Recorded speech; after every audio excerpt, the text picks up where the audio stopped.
بودكاست نقطة تحول، حلقة بين الاستسلام والسكينة، الخط الفاصل اسمه الصبر.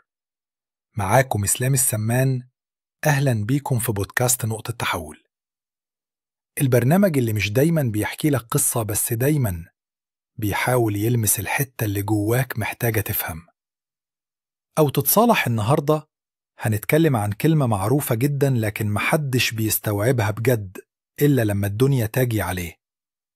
الكلمة دي هي الصبر.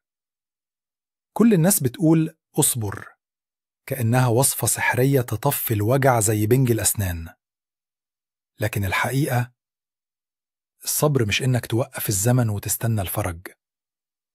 الصبر إنك تكمل وإنت عارف إن الفرج ممكن ما يجيش دلوقتي، ومع ذلك ما بتسيبش نفسك تقع.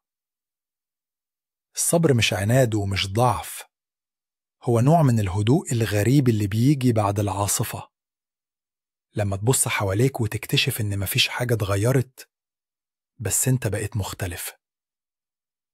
الصبر هو انك تتعامل مع الألم كضيف تقيل، ما تطردوش بس ما تفرشلوش السجادة الحمراء.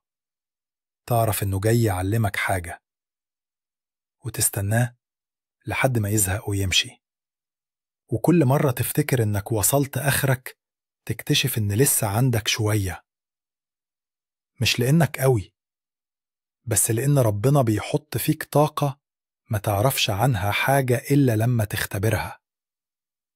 الصبر مش صمت، هو كلام بينك وبين نفسك محدش بيسمعه، وجملة بتقولها كل يوم: أنا مش فاهم بس مصدق. يمكن الصبر مش بيغير الواقع فورا، لكن بيغيرك انت، وبيخليك تبص على نفس الألم بنظرة تانية، نظرة واحد شاف الموت وتصحب عليه.